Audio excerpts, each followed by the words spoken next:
Hey everybody, Texas Stroker here. Welcome back to the Ram Revival. We left off part 43. Spent a lot of time trying to dial in our PTFE skills. Wound up with this. And, problem is we have not tested it. We've also got a couple of other issues related to the fuel rails and fuel delivery, if you will. First and foremost, somewhere in this line, the setup, it would be ideal to have a Schrader valve. I've got the fittings for it. I've got everything to make it happen. It's just a situation where nothing then wants to line up. It's kind of hard to tell, but like this fuel rail is sitting a little bit lower than that side. When you start putting in all the fittings, it sort of compounds it, and then we basically run into the distributor if we work off the driver's side rail, which is technically where it would be if we replicated the factory setup. I'm kind of thinking we might just go without it. If I ever had to do anything like service anything, I assume I would just like pull, kind of like we have here, you know, like pull the coil wire and crank it and possibly like relieve pressure from the fuel rails. That direction, we'll see. But another thing, I think this is all, it's taking some time to get all this stuff in, right? But right here, this is sort of dialed in. This looks ridiculous, and I think it's in part, this is all Fragola. Every single bit that you see here is Fragola, and I don't know what to tell you. This 45-degree elbow, it's from Fragola, it's blue, but it looks like that, and I don't know why. And the problem we had everything minus the 45. This little guy right here, which is designed for a factory style quick disconnect, right, to our factory fuel line, if you will, coming in from underneath the truck, basically gas tank up the firewall to this point. If we were going back factory, we had something real similar to this, just not an anodized blue.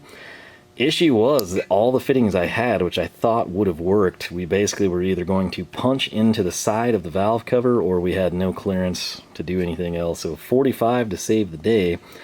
It's just a situation where it's a total different blue, right? So like this Fragola stuff here, our ORB fitting, and then we've got a 90, you know, female by male, and then the quick connect, that's all from Fragola. It's the same color of blue. It's slightly different than the fuel rail, and then this guy right here just shows up and it's completely different.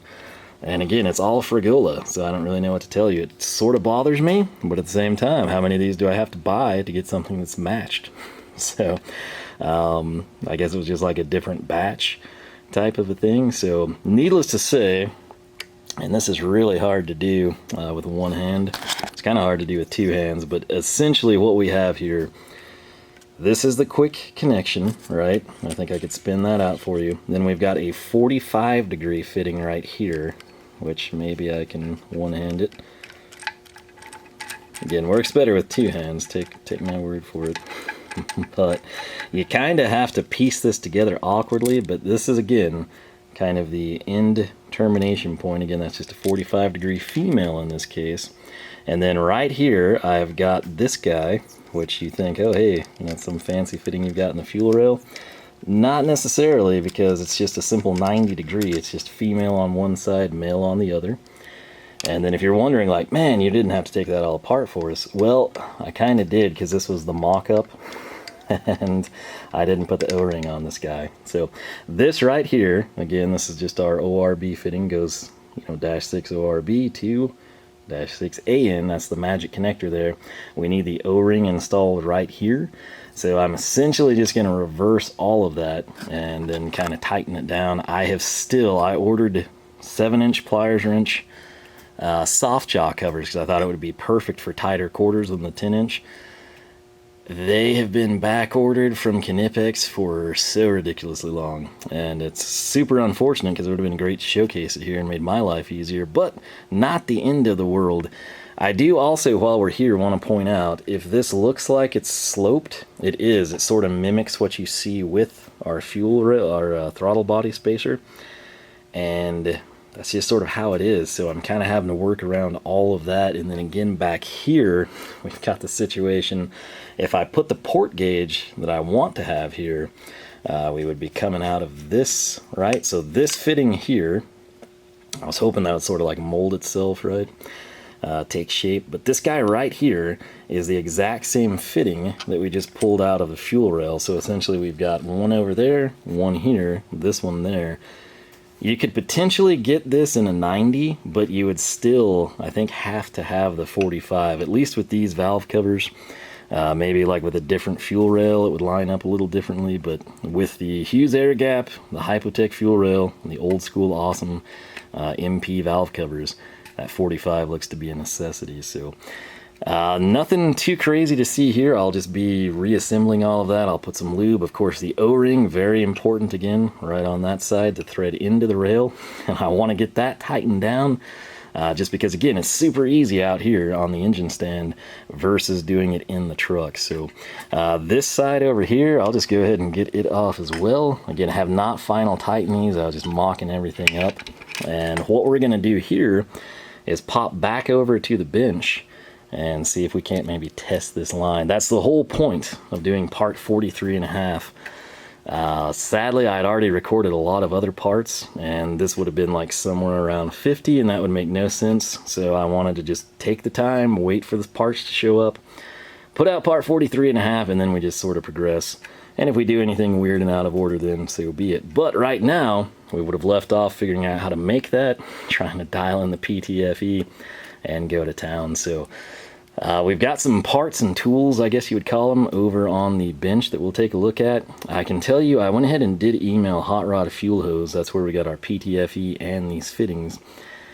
And they advise, you know, if you do, I was scared to death, I'm not going to lie to you. We finally got this somewhat functional. I think I could recreate it. I'd probably have to buy a different fitting. I'm not sure. We haven't dissected these.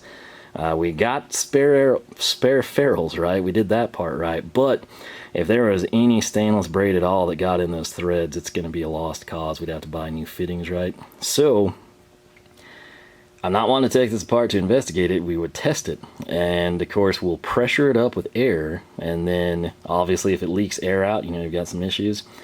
But ideally what you do is it would be a really small slow leak or a drip that you might not necessarily hear or feel. So we would need to then take this, submerge it in water, which Hot Rod Fuel Hose said it's just going to bubble like crazy. You could have a perfect line that's got 0 leaks, and they said it'll still bubble. And I guess that's like air inside the fitting. If you watch some of Holly's videos with their Earl's line and stuff, they put it in the water and then they like tap it, and they act like that magically stops it. Maybe it does, maybe it doesn't. My fear, and I'm thinking if anyone goes through the same experience I had your first time with PTFE, I'm not necessarily concerned about discovering I didn't do the fitting right and having to buy a new one. That's minor. It's unfortunate and it costs money over time. But my thing was, if I dunk this in water, what happens to the nylon braid? Like, is it going to scrunch up real weird? Is it going to like stretch it when it dries back out? Is it going to, you know, flounder around? What is going to happen to it? They didn't think there would be any issues. You know, I assume they've done it, or they've had customers over the years that have done it. It's probably fine. It might get wet anyway. But even if you have stuff splash up, if you go off-roading, if you just spray down the engine bay, you know, with a pressure washer to clean it from time to time, that's a little different than just like throwing it in the water and leaving it there. So I was very leery of doing that with this nylon braid. Apparently it would be okay. We may test it another route and then just have a fire extinguisher ready, because what would be terrible here, you know, this all sounds stupid, but you got to realize, you know, this is high pressure stuff, right? At least comparatively to a carburetor that I'm accustomed to dealing with. You know, like instead of having 9 PSI or 14, 6.5, we're up in the 40s and the 50s with this fuel injection stuff, right? So I can't remember, it was 43-ish factory. Some of my aftermarket, like the Holley and Edelbrock stuff, is like 58.5, something weird like that. So compared to like 6.5 pounds, you know, that's decent pressure. And I don't want this leaking out. And granted, it's an aluminum intake, you know, but it'll get hot eventually. And anything that's combustible, right, you know, with heat, a heat source, that's not a good situation. And this is, of course, at the back of the block, which on the 2nd gen Ram, that's, as you should know if you followed along in this saga. Or you see that transmission dipstick, right, in our torque converter, our fuel rail connection is like under the cowl of the truck, meaning it's super difficult to access even with a fire extinguisher. So testing the line seems like a good idea. That's what I'm going to do. I'll go fire up the air compressor, I would have it running right now, but then you wouldn't hear me even if I was yelling. So I'm going to get it running. We'll take a look at these tools we brought in, and we will see if we made, hopefully, a functional PTFE crossover line. Alright, my apologies for the slight hiss you may hear in the background. If it makes it up to you, I'm not running the fan, and it's like 98 in the shop right now. So, with that said, while the compressor filled up, I went ahead and we've got the fuel rail connection basically assembled, and I just have to hope and pray that I swung it at a good enough angle that we can make it a quick and easy connection when we actually have the motor in the truck. So we'll cross that bridge when we get to it, but in the meantime, we got some more stuff from Fragola. And let's see here, I got my scissors ready. So what we have, again, this all comes down to testing our line. This would work great for AN or PTFE. PTFE, in my opinion, it kind of is a little better suited, especially in terms of what we have here, just because I think it would work better. But we're going to start with this. This is part number 900666. Makes it sound pretty evil. But if I flip it over, you can see we've got something blue, a nice dark blue that would have matched perfectly, way better than that 45 we just showed you. But all of this is going to be on this side. Selected the Stavilla scissors this time. I really do try to change those up, although my default is typically NWS for scissors, just because they're a little bigger. What this is, it is just a plug. That's all it is. Nothing crazy, nothing super fancy, just a plug. And if you're thinking, okay, well, if you got a plug, what else is going on? Well, if I cut this open for you, you're going to soon see the other part of the equation, which if we block one side of the line off, we would need to fill from the other side, and that's what this is. This is just going to be essentially a plug, but this one is going to be drilled out, and if you can see what's going on here, it's a Schrader valve, right? Got some Teflon tape in there, and basically think of a bicycle. Good Lord, who put that cap on that thing? That's basically all it is a Schrader valve. You're going to fill up your tire, right? So we will use this, put it in one side of our hose, we'll put the plug in the other, and then we will be allowed to blast air inside and see if it leaks out, right? That's kind of the whole premise of that thing. Don't off the top of my head remember the price point. They sell those as a kit if you're going all out or you do this stuff all the time. Probably advisable to get the kit. If you're primarily going to do -6 or -8 stuff, might be economical for you just to go that route. But again, eventually I assume even like the hardcore DIY person, you're probably at some point in time going to wind up doing brake lines, right? Where you might have -3, -4 stuff. Similarly, you very well could wind up liking AN or PTFE stuff so well, if you do your cooling system in it, you would then want even bigger sizes. So take all that into account, because again, in the long run, you do typically save a little bit of cash, splurging if you will, for the kits. And that's kind of what we did here. And if you look at this, this is part number 900-556-BL, and this one is a Sportsman AN hose test kit. It's a flush kit for sizes 6 to 10. Now, if you're thinking flush, you might be thinking like, you know, semi-flush or, you know, countersunk type of things, and that wouldn't necessarily be the correct mindset for what we have here. What this is going to be, we are going to have several different components, and we're going to start with this one. Again, you could probably, wherever you get your Fragola stuff, you could probably use these standalone part numbers and build your own. I actually tried that, and it wasn't seeming to come up well for me. I was in a hurry. I wanted the parts to just get here, so I just bought the kit. But 900-555-BL, this is a number 8 garden hose adapter. And if you're thinking like, what? Garden hose adapter?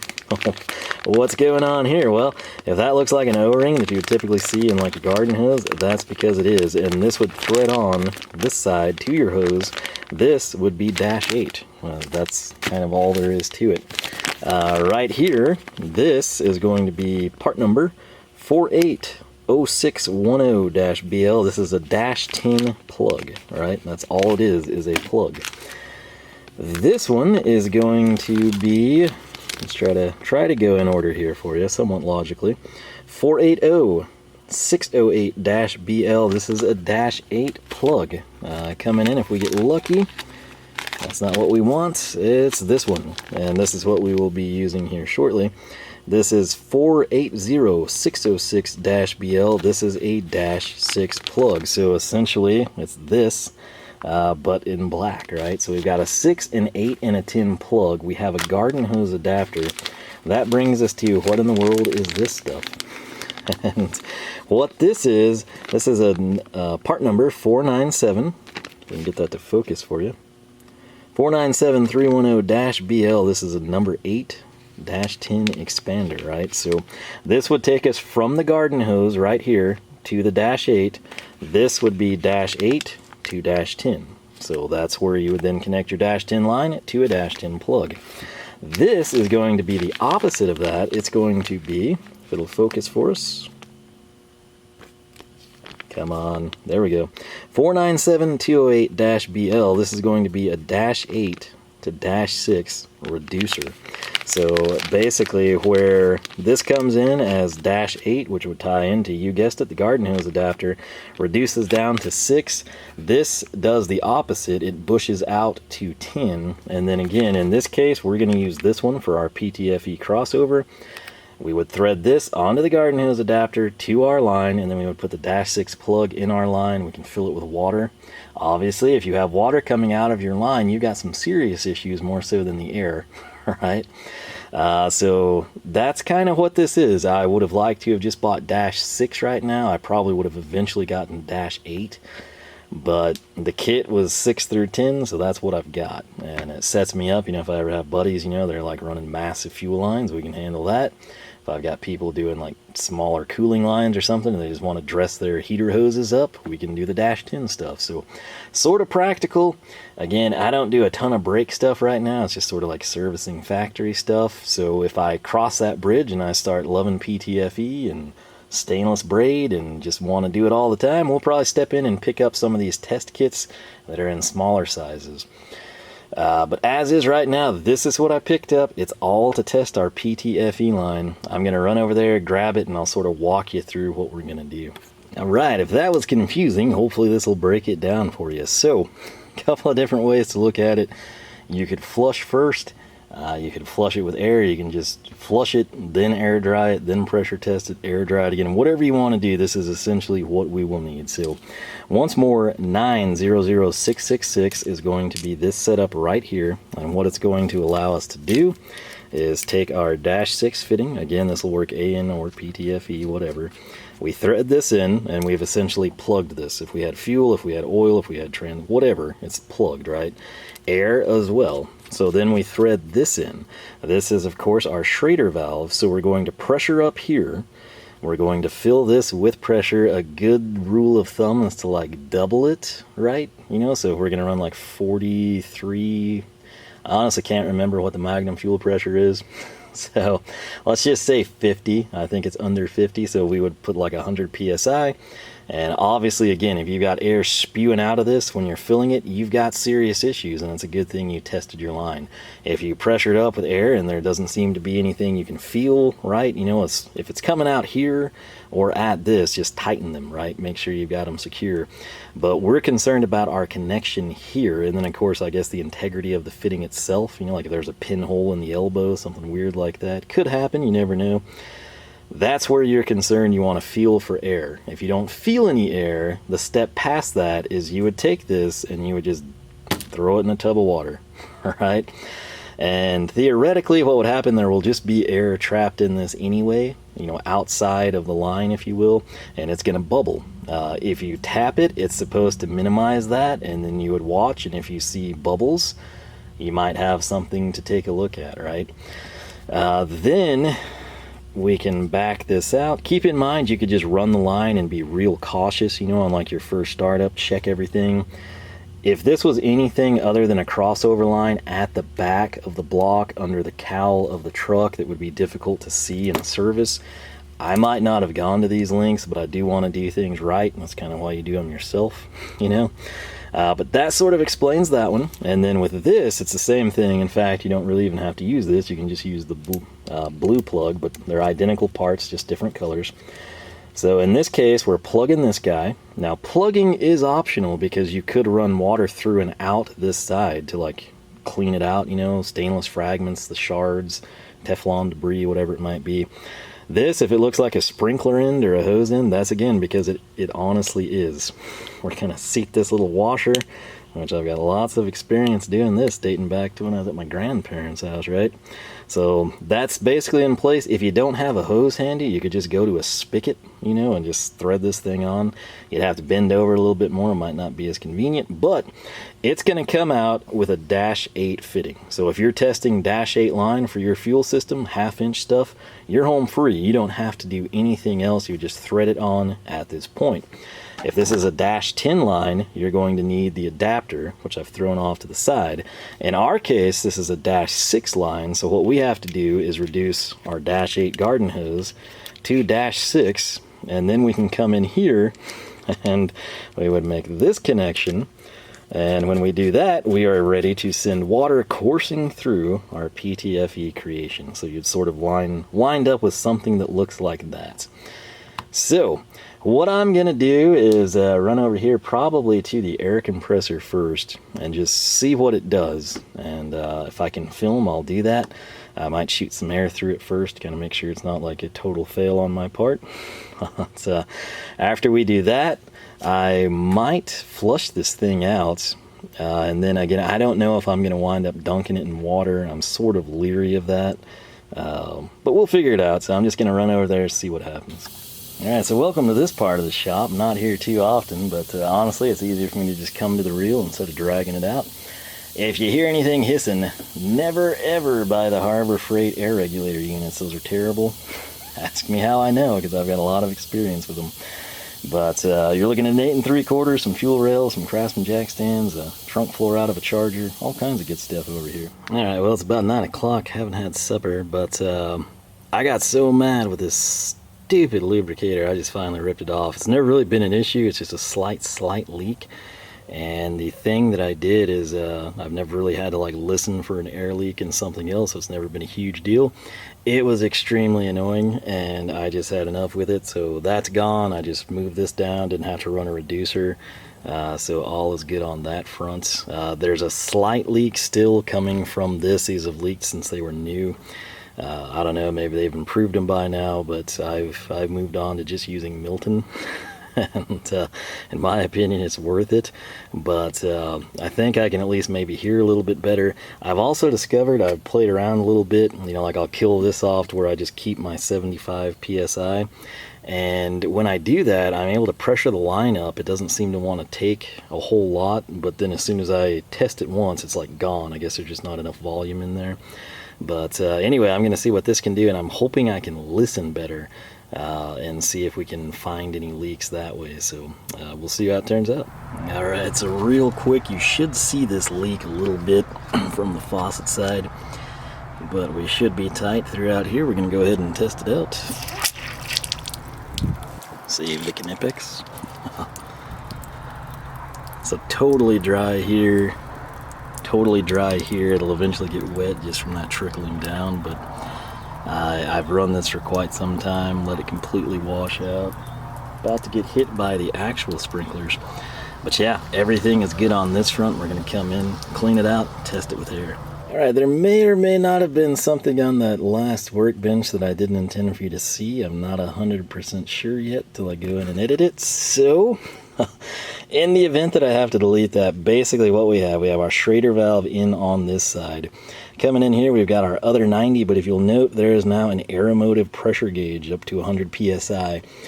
This is the only pressure gauge I have that goes to 100 PSI. Everything else, I've got quite a few really cool ones, but they're like 12 to 15 PSI max, some of them a little less than that. But if you note, we've got the pressure port here, which is 1/8 inch NPT, got my Teflon tape, and then I've just got my port plug there that we previously used with this garden hose to -6 reducer. So I'm gonna pressure this thing up, see if we can't get a better reading than the tire gauge, and again, that's what we're gonna check, so let's go do that. Also not sure if I'm leaving this in the video or not, but I got so sick of that stupid lubricator leaking. It was a cracked plastic glass container at the bottom. It's what always goes out in these things. I just pressured this sucker up, and there's a sweet sound of nothing. Nothing drives me crazier. It's like a pet peeve of mine when airlines leak. And I got a lot of junctions going on. That's many years ago when I was very young. But finally took care of that. And granted, I don't have a lubricator, but I just oil the tools, you know, standalone. So what we're gonna do is come in here and we're gonna pressure this sucker up and see if it holds. Alright, so not sure that you can accurately read that given the impressive scale on the unit, but if we come over here, got the air motive liquid filled. Well, that's right, it's a little south of 80, probably around 75-ish, right? And what I can tell you is I just had this thing leaking, and it was not leaking from any of the connections that are critical to us, meaning it was leaking from elsewhere. So I tightened the snot out of 3 terminals here, if you will. The 1/8" NPT port, which you need a 1/2" wrench in this case, this black plug, and then the Schrader valve itself, which, you know, came pre-assembled from Fragola. And if you note, it's actually holding pressure this time. So I'm gonna bleed this sucker off. I'm gonna get a tripod. I'm gonna get out from this little crevice I'm in and attempt to duplicate this 2 times. And if we can do that, I will feel very good about it. All right, so this is still very awkward, cramped quarters over here, but I'm zoomed in as best I can from this position to showcase the regulator. It is a little north of 75 PSI is where I've got it set right now, right? So what we're gonna do, we have the air motive pressure gauge here. It is, let's zoom back out, shall we? Make this a little easier on myself.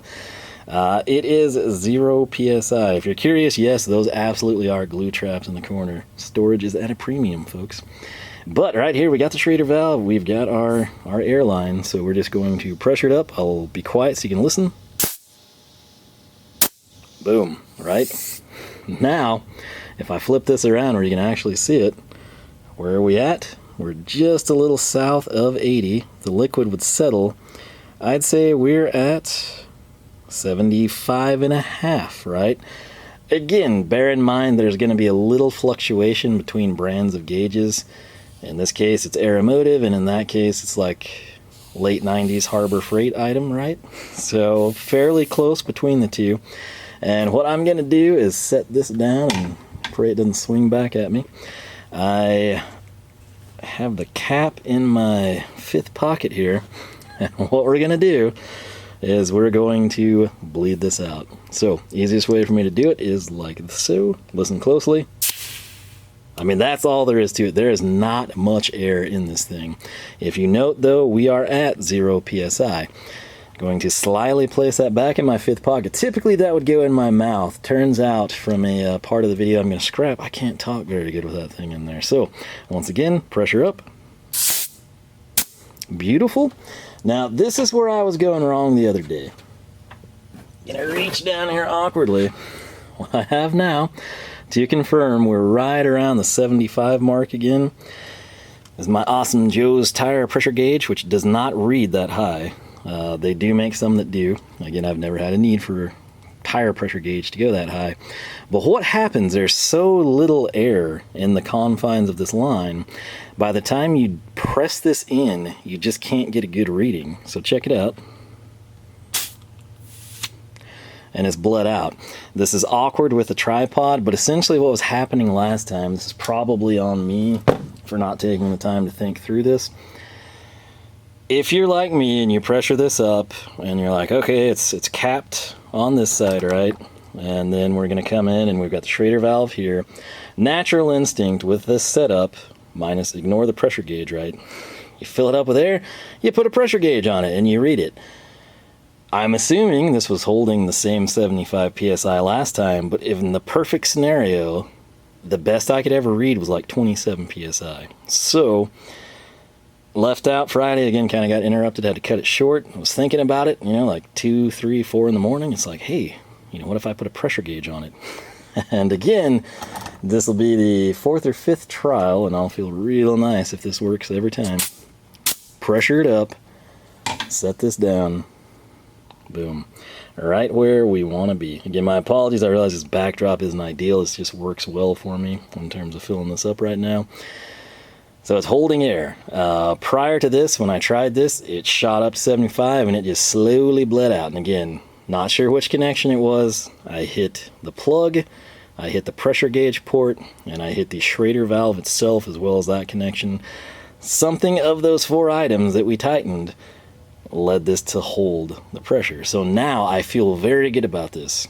As long as I go in and we install this crossover line and we tighten things down, I think we will be okay. And that's what I wanted to know. So that is it. That's kind of part 43.5 of the RAM revival. Again, I hate it when the videos kind of get like chopped up by me being interrupted. It's really hard for me to remember exactly what we'd done, what we hadn't done.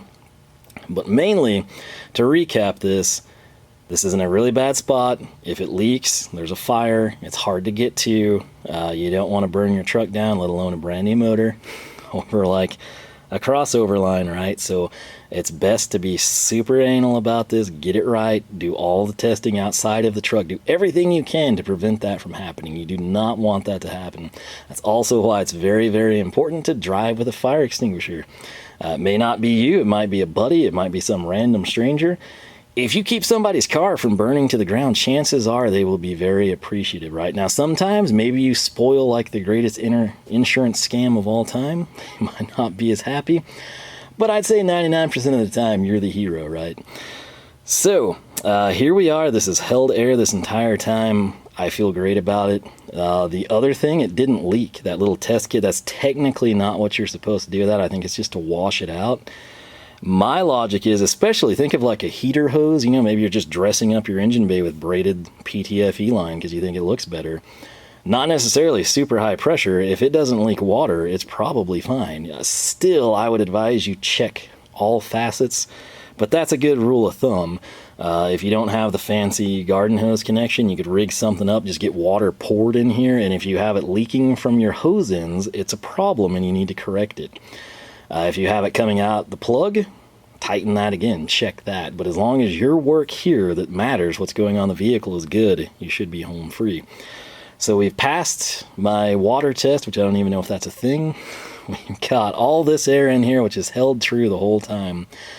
Technically, what you're supposed to do, again, have it hold air, put it in a tub of water, just drop it in, right? This is sitting in water. There should be bubbles just from the atmospheric air that's going to enter like a swivel connection, right? You would tap, tap, tap. They act like it goes away. I don't know if that's the case or not. I don't think I'm going to test it because I don't want to ruin this braid. I've had issues building this in our learning curve process. There was like one piece and it was perfect, but then the nylon just like a, just slid all the way down.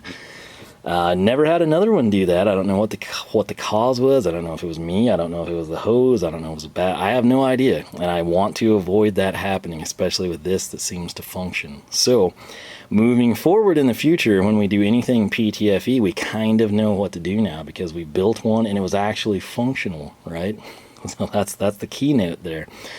But yeah, I really like the way it looks. Again, moving forward with other projects, I think it'll be pretty cool. But again, picture like heater hose, radiator hose, anything, that you want to dress up. You could potentially do this. And again, blow it out, wash it out, blow it out, test it with pressure. That's kind of the key here. So I'm not going to submerge this in water. If this was stainless braid, I would drop it in. I'd feel fine, but I don't want the nylon to do something weird right now. I don't know that it would. It might be perfectly fine, but I feel pretty good with all the tests we put this through. I think it's going to be okay.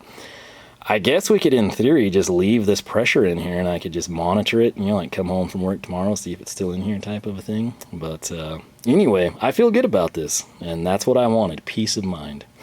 So if you're following along with the RAM Revival, if you're putting Hypotech rails on, if you're applying this to some other project you're doing, if you just happen to stumble upon this because you think all the other PTFE videos suck, I knew nothing about this. I had done nothing with it. We went through the entire learning curve last time. This is kind of the learning curve to test it. Again, I think the big moral of the story here, I think many of you would be like me. Schrader valve, plug, put a tire pressure gauge on it, right? That's never going to work for you. You're going to need to do something like this, get an inline pressure gauge. That will actually save you a lot of headache and questioning yourself and everything you've done in the past. So this setup seems to work really good. Now this gauge here is actually for the Charger, so I'm not going to leave it in this setup, but I did at work. I finally ordered tires today. I'm very excited about that. Summit had like the first discount code. since before all the world shut down, if I'm remembering correctly. So I took advantage of that. I had a lot of stuff I've been wanting. I cashed in. I've got tires coming, so I'm not driving around on slicks that weren't produced that way from the factory. And then I got some really cool stuff for the Chargerversary to kind of treat the car every year. I'm not going to have it. It's back ordered for a long time, but I'm pretty happy with what I got there. Not going to tell you about it. You'll see it eventually. And then the other thing I bought was just a cheap pressure gauge that I think goes to 120. My thoughts there was like, hey, most of what I'm going to do is fuel line with PTFE. That's going to be double, even if it's like 50 something PSI, I'm good to 60. So this will go on the Charger. It won't be at my disposal. I got just a cheap one. We'll see how these compare if I still haven't assembled this yet. And I'll have it in kind of a test kit. So PTFE, it's a learning experience, as everything is. Once you play around with it, spend some time, fail, redo it, you'll get it. That's the main thing. Just keep at it. Hopefully these last 2 videos have sort of helped you. If you watch this, you won't have to go through the same learning curve I did, But that said, I'm very happy. And I mean, that pressure is staying steady. My apologies, it's liquid filled. It's sort of harder to see.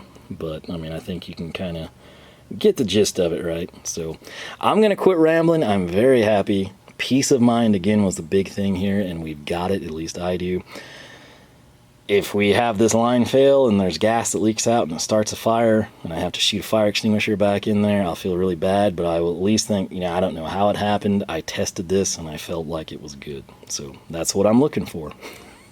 So with that said, thanks so much for watching. Hopefully you're enjoying the RAM revival here again, whether it's you're working on a 2nd gen RAM, you got a 3rd gen, you got a 1st gen, you're doing something with a, DeSoto, whatever. If you can apply this to whatever you're working on, so be it. Just makes it that much better. But LoneStarMopars.com is the website. You can find us on Facebook, Twitter, and Instagram, all 3 at Lone Star Mopars. I will do my best to never film in this spot again. And with that said, thanks for watching. Thanks for bearing with me on this one. Main thing again, we've got peace of mind that we did this to the best of our ability, and we're trying not to burn the truck to the ground. So with that said, I'll quit rambling, and I will catch you back here for more action from the RAM Revival.